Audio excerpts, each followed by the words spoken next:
In Wuhan, photos released from a Chinese media platform shows the death toll of CCP virus may be far greater than the official number. A fight involving thousands erupted on a Chinese bridge today as residents from the epicenter barred entry by a neighboring province, even though travel restrictions have been lifted. The U.S. now has more reported cases of the CCP virus than China, and China has been claiming 0 new cases in Wuhan for several days. So is it true that the situation in the U.S. is worse than China? The motion is adopted. On Capitol Hill, cheers erupting in the House as the chamber passes a $2 trillion emergency aid bill. And professors in Taiwan have developed a screening test that can detect asymptomatic patients as fast as 30 seconds. A medical expert tells us more. Welcome to China in Focus. I'm Tiffany Meyer. The U.S. has ramped up its testing recently. It's now doing between 50 to 70,000 tests per day. New York State alone makes up 10,000 of them. But while the number of new cases is rising slowly in China, there's evidence the regime was limiting the number of available tests during its peak. In early February, when the outbreak was most severe in Wuhan, a medical worker said they were only allowed 2,000 test kits for all of the city's hospitals. People close to the matter said Chinese authorities were manipulating the numbers by controlling the distribution of test kits. Also, leaked documents show that on March 14th, there were at least 91 confirmed cases in Wuhan alone, but official figures only show 4. Also, people who test positive but don't show symptoms will not be counted as confirmed cases. So it's not accurate compared to U.S. figures with Chinese figures. And some schools have reopened in China. A school in Guizhou is one of them. Its 12th graders have returned. But soon after classes resumed, over 200 students there developed fever, abdominal pain, and diarrhea. Local officials denied it was from the virus and said it was food poisoning, since all the students live and share meals together. Some netizens pointed out that no local official would dare risk their position by saying it was from the virus. Others say since the 200 developed symptoms within 2 days, it's more likely to be food poisoning. But many don't trust the official report and want it investigated further. Professors at the National Taiwan University have developed a 30-second screening test for patients without symptoms. It measures lung inflammation to detect the CCP virus in its early stages. Since it delivers such rapid results, it can be used at airports. This handheld instrument is non-invasive and can directly measure the patient's lungs. It takes about 30 to 45 seconds to show results. 我们这个仪器可以随时放在初期或是严重肺炎或是 这个甚至重症肺炎，然后也可以变成一个病程的一个监测仪，也不需要一直用 X-ray 还是电脑断层来量测，所以随时每一天都可以量。 We previously reported that local healthcare workers in the Czech Republic discovered testing kits from China had an 80% error rate. Now Spain has the same problem. Spain's kits only have a sensitivity rate of 30%. It should be 80%. Spain will now return them all to the Chinese manufacturer. The batch that was sent to us does not meet the quality standards it is marked with. Obviously, it will all need to be returned. But what's strange is Spain will get a replacement product from the same company, even though it doesn't have the proper license. The company is going to exchange them. We will use a different type of rapid test and they will provide it to us. Spain's health ministry is now also looking for other suppliers. A fight involving thousands broke out in China's Hubei province today. Authorities lifted travel restrictions on Hubei province, but a neighboring province won't let them in. People from Hubei province, China's CCP virus outbreak epicenter, are now allowed to leave as travel restrictions are lifted, as long as the person has a green health code that shows his health is in good standing. But Hubei residents were refused entry by a neighboring province. Police from both provinces started clashing with each other on a bridge above the Yangtze River. Later on, more police and people from both sides joined, and the fight escalated, involving thousands of people. Video circulating online shows a police car overthrown amid the chaos. 2 vice governors of Jiangxi province resigned from their positions on the same day. Thousands of urns at a Wuhan funeral home are further evidence that the CCP virus death toll in China is far greater than officially reported. NTD's Urns has the details. On March 26th, a photo was uploaded to Chinese media, Caixin, showing thousands of urns on a truck at one of the 8 funeral homes in Wuhan. The caption reads, "This truck is carrying around 2,500 urns. The same amount of urns was also unloaded from the truck yesterday." Families have been able to pick up ashes since March 23rd. According to official figures, 2,535 people in Wuhan have died from the CCP virus. But the Chinese regime have been underreporting the figures. A series of photos on the same website shows stacks of urns on the ground inside the same funeral home. The caption says one stack has 500 urns. There are 7 stacks in total. One of the funeral home staff told the Caixin reporter that many families had to wait at least 5 hours because there were too many urns and too little manpower. The waiting line outside the funeral home stretched for over 650 feet. In the same report, a doctor said that the number of virus deaths between January 20th and February 10th could be twice as high as official records because doctors didn't have enough kits to test people before they died. He also said many people die at home without being tested. So it's impossible to know the real number of deaths caused by the CCP virus. But as the Chinese government tries to control the narrative, many netizens are exposing the truth. One post says Wuchang Funeral Home in Wuhan started distributing urns on March 23rd. It plans to give out 500 urns a day and hope to finish before April 4th. This means one funeral home alone would hand out around 6,500 urns. This figure alone is twice the CCP's official figure for the whole of Wuhan. And remember, there are 8 funeral homes in Wuhan city. Reporting by Urns, NTD News. Chinese residents tell us why they think CCP virus is a more fitting name than novel coronavirus. NTD's Juliet Song reports. An appeal on the White House petition website is calling for the novel coronavirus to be called CCP virus. It says the Chinese Communist Party's dishonesty created the pandemic, so the name should be changed to accurately reflect its origin. A resident from Shanghai, China, told us he thinks it's right to call it the CCP virus. We've twisted his voice to protect his identity. The Chinese Communist Party covered up the spread of the virus. It inflicted significant damage in the world and on us Chinese people. The CCP is the one to blame. It can't escape from the damage it's done. History will definitely put it on a fair trial later on. Under the influence of state propaganda, some people inside China don't think it should be called CCP virus. They say the name hurts China. But a Hubei resident agrees with the proposed name change. He said China is not the same as Chinese Communist Party, and the virus originated in Wuhan. Hubei is the epicenter of the virus. It's a lesson for us people from Hubei and the people from Wuhan. I don't think it's discrimination. It is what it is. The Chinese regime has been pushing conspiracy theories that the virus originated in the U.S. Some Chinese people fall for state propaganda. Hu said he knows an old man who complained he has to wear face masks every day because America created the virus. But he also says some people working within the Chinese regime are waking up to the lies of the party. They ask him for software to get around the internet censorship. They said, "Hu, we want to take a look and hear different voices. These people are the smart ones in the Chinese political system. They still have a conscience." Hu believes freedom of information will bring about a positive change in China. He says after China's internet censorship is removed, it's likely the Chinese Communist Party will collapse on its own within 3 months. Reporting by Chang Chun and Juliet Song, NTD News, New York. Cheers erupted in the House this afternoon as the chamber passed a $2 trillion emergency aid bill. It's primed to bring much-needed help to the virus-stricken economy and make up for Americans' lost paychecks. The motion is adopted. On Capitol Hill, a Friday vote met with applause in the House. The celebration came as the chamber voted to confirm a $2.2 trillion stimulus package designed to help the American public and the U.S. economy fight the devastating spread of the virus.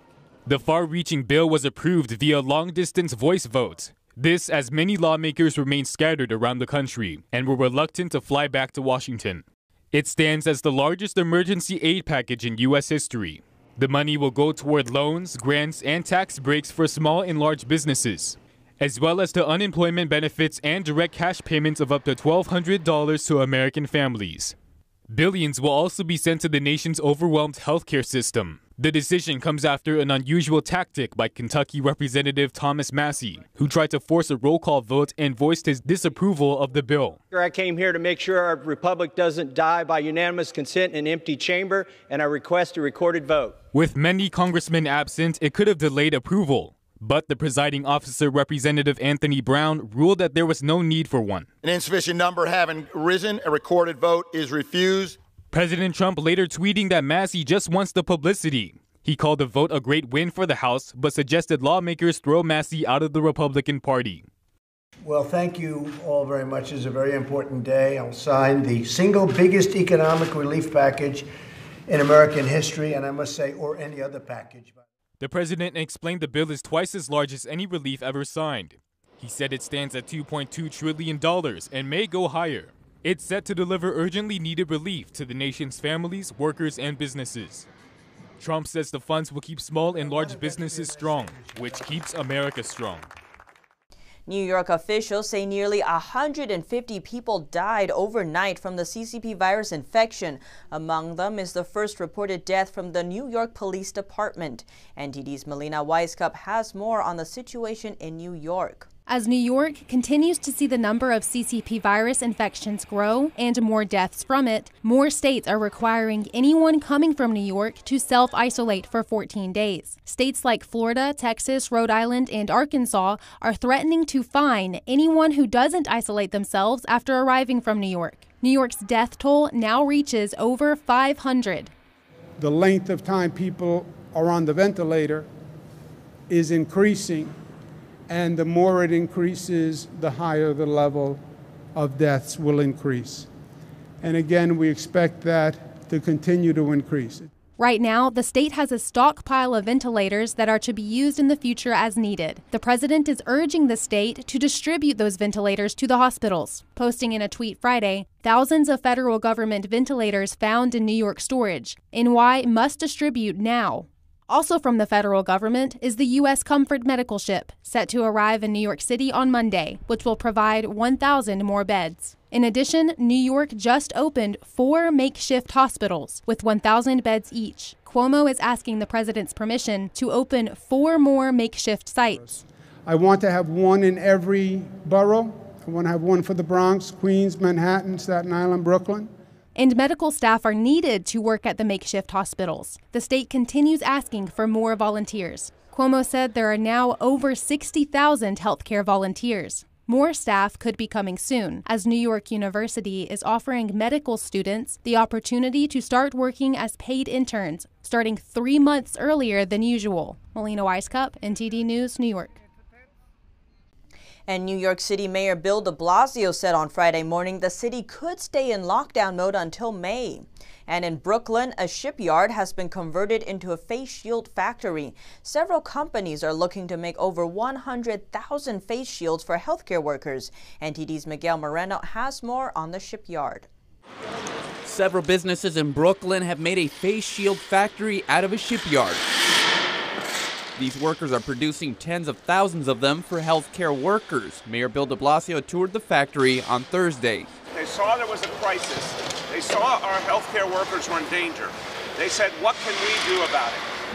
How can we make a difference? And they literally reached out to the city and said, we think we can make these things. These workers are expected to make 120 face shields by the end of the month. In some cases, these shields can be used instead of face masks to conserve the N95 stockpile. The doctors, the nurses, all the people who work in the hospital, and they need this equipment so that they can be safe and they can save lives. In New York, thousands have been hospitalized, having been infected by the CCP virus.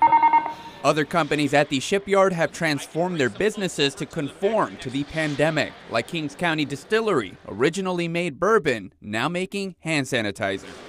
Miguel Moreno, NTD News, New York. State and city leaders are giving updates on the CCP virus situation in their areas and announcing the efforts they are making to contain the pandemic. State and city leaders are giving updates on the CCP virus situation in their areas. Washington, D.C. Mayor Muriel Bowser gave a tragic update about a staff member. A member of my team who worked in the Office of Legal Counsel recently tested positive for COVID-19, and he passed away this morning. The governor of Alabama had updates from the state while stressing the reality of the pandemic. As of this morning, 538 people in Alabama have been diagnosed. 3 Alabamians have passed due to complications. She also said that she authorized activation of up to 100 Alabama National Guardsmen to help with state efforts. Rhode Island Governor Gina Raimondo announced the state's travel quarantine rules.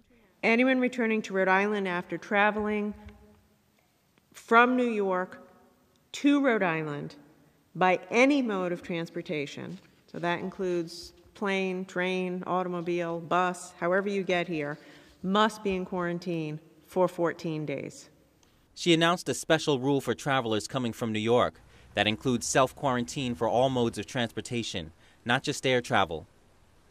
The U.S.NS Mercy Hospital ship also arrived in Los Angeles on Friday to help with overwhelmed local hospitals. The state of Louisiana sees a skyrocketing of virus cases. Some suspect it's due to the state's Mardi Gras celebration last month, which brought domestic and international visitors to the state. And new CDC guidelines say hospitals should consider separating new moms who have the virus from their newborns. That means they could be separated for up to 2 weeks. The goal is to keep newborns from contracting the CCP virus. The CDC and American College of Obstetricians and Gynecology made the recommendations. The agency notes the mothers should be involved in the decision, and health workers should discuss the health risks and benefits of such separation with them. The Johns Hopkins Hospital and Massachusetts General Hospital are among the facilities now following the guidelines. But Johns Hopkins says moms have the final say. The California National Guard at a local food bank today. They're helping to bag and distribute food in an area that's particularly vulnerable to the CCP virus spreading. Men and women of the California National Guard rolled up their sleeves on Thursday to help bag and distribute food in Indio, California. This mission is important because we're helping all everyone in need of food. Any resources they can't get readily on hand from the store, we're helping them by bagging the food and giving to them so they can use it for their families. A platoon of 25 members has been assigned to assist this food bank's regional distribution center. Experts predict this area will be one of the areas hardest hit by the virus, given that 1/3 of its population is 60 years or older with underlying conditions. Right now, the need has increased by 200 to 400% at a majority of our distribution lines and our agency feeding sites. Officials say more than 10,000 troops have been deployed in 50 states to provide humanitarian assistance. The California National Guard have not been given a release date from their mission at Find Food Bank. And British Prime Minister Boris Johnson has tested positive for COVID-19 this morning, the disease caused by the CCP virus. Our UK correspondent Jane Werrell has more. British Prime Minister Boris Johnson has revealed he tested positive to the virus after developing mild symptoms of a persistent cough and a temperature. He said he will continue to lead the UK government response to the crisis via video conference call. And on the advice of the Chief Medical Officer, I've taken a test that has come out positive. So I am working from home, I'm self-isolating, and that's entirely the right thing to do. A personal concern for Johnson, his fiancée Carrie Symonds is pregnant. Pregnant women fall under the list of people advised to follow strong social distancing measures, along with those who have underlying health conditions or are over 70. Politicians across the spectrum have wished Johnson a speedy recovery. NTD refers to COVID-19, which originated in Wuhan, as the CCP virus, because the Chinese Communist Party's cover-up of the outbreak allowed it to spread across China and globally. The Prime Minister was recently criticised for allowing telecoms giant Huawei, whose close links to the Chinese Communist Party are well documented, a role in the UK's 5G network. Jane Werrell, NTD News, London. Following Johnson's announcement, the UK's health secretary also says he's tested positive for the CCP virus. And the U.S. ambassador to the UK says China endangered the world by failing to do the right thing at the right time regarding the virus. The pandemic has spread to 199 countries, with over 500,000 people reported as currently infected. U.S. Ambassador to London, Woody Johnson, puts the blame on China for telling lies about the CCP virus, commonly known as the coronavirus. He said these lies began when the regime suppressed information about the outbreak. He said the Chinese Communist Party, or CCP, knew a SARS-like virus had emerged in the city of Wuhan in December. He said at that stage, the regime should have notified World Health officials quickly because of the potential threat to other countries. Johnson says this was an obvious obligation, but one that the CCP failed to do. He added that had China done the right thing at the right time, it could have saved lives. There are over 24,000 deaths from the CCP virus recorded worldwide, but the number of virus-related deaths in China are likely much higher than what's been reported. Currently, over 500,000 people have tested positive to carrying the virus, but that doesn't account for potentially thousands around the world that have not been tested and are in self-quarantine at home. Johnson also criticized Chinese regime officials for spreading false accusations that he called dangerous propaganda. He said there are lessons to be learned from the way the CCP behaved towards the international community, adding that the costs and implications of its behavior must be accounted for. Observers are intrigued why those infected in Germany are 20 times less likely to die compared to Italy. Experts point to the testing and social structure as explanations. NTD's Germany correspondent Christian Watson has more. Germany's low fatality rate among CCP virus patients stands out. Currently, only 0.5% of patients in Germany die, compared to Italy's over 10%. Experts point to Germany's rigorous testing regimen as one explanation. Germany has started very early to test many more patients than in other countries. For example, right from the very first case in early February, we then tested everybody who had contacted with that person and put all these people in quarantine. With more testing, you get a more accurate picture. That means there are probably many more undetected cases in Italy. If you only test people with symptoms, you miss all the people with the mild courses of the disease, and then you have a worse picture of the true situation. Today, Germany announced it will expand its testing capabilities. Last week, it did up to 500,000 tests. Another explanation for Germany's relatively low fatality rate may be found in the different social structures in Europe. Those countries where this is more prevalent, that you have these multi-generational homes, these enlarged families living together, there you see higher case fatality rates. In Italy, it's common for grandparents to provide childcare, and twice as many Italians live with their parents.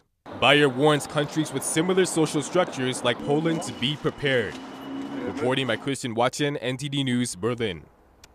And in Russia, the virus is getting close to the president, while the numbers in Spain are still rising, creating problems for hospitals. With a look at the latest number of confirmed cases of people getting infected with the CCP virus, we can see that Europe is still a hotspot for the spread. The number of patients is far too high for Madrid hospitals. Health workers have repeatedly said hospitals in the city are about to collapse. Spain has already ordered almost $500 million worth of protective gear and hospital equipment. In order to reduce the economic effects of the outbreak, the Spanish city of Barcelona is cutting its soccer players' wages. All players will face a compulsory wage reduction. A German town prepares a gym to round up quarantine offenders. 1 in every 5 people didn't follow the quarantine laws, so they designed the gym to keep people inside, if necessary, with the help of the police. The Kremlin confirms a CCP virus case in Putin's administration. It said, however, the person had not come into contact with the president. Now the government wants virus measures imposed in Moscow to be extended over the rest of Russia.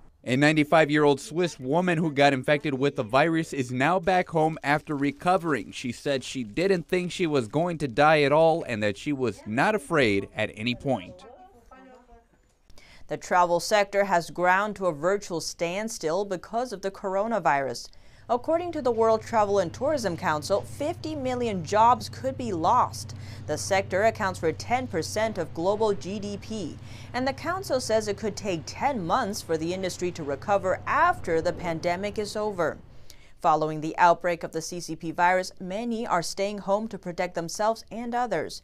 But health professionals have done the opposite, remaining on the front lines in the fight against the epidemic. To thank them, a viral trend is urging people to show support. As countries and cities around the world go under lockdown, some are taking a moment to show their appreciation for those who risk their lives to help others. In Brussels, people are seen and heard from their windows. They're clapping, shouting, and even dancing. Similar events were held in Spain, Switzerland, and France. A sax player and a professional singer in Spain seem to have the same idea, to liven up their neighborhoods with balcony concerts. And this is a way of thanking them from afar. I think they can hear it one way or another. In Paris, the Eiffel Tower was lit up for 10 minutes in tribute to medical staff. Italians are also coming out to show their resilience by waving lights and cheering from their balconies. Other activities like singing the national anthem, playing instruments, dancing, and applauding from windows have become a daily part of Italian life amid quarantine. Their movement towards positivity has also gone viral online. While in Copenhagen, people are also boldly expressing their gratitude. A lot of people will start opening the windows and coming out onto the balconies and cheering for all the people who are keeping Denmark afloat at the moment. And so also sending love to all the people who are home alone, or just reminding each other that we're in this together. After their cheers and applause subside, locals shout good night, see you tomorrow before closing their windows. In South America, Peru and Brazil have also joined the campaign, while Israelis cheer for medical teams and paramedics inside a medical center. The idea is beginning to take root with U.S. social media users on Twitter, inspiring the hashtag #Solidarity@8. Many are calling for the tribute to become a nightly event. Here at China in Focus, we bring you first-hand information from inside China. Don't forget to subscribe for the latest updates.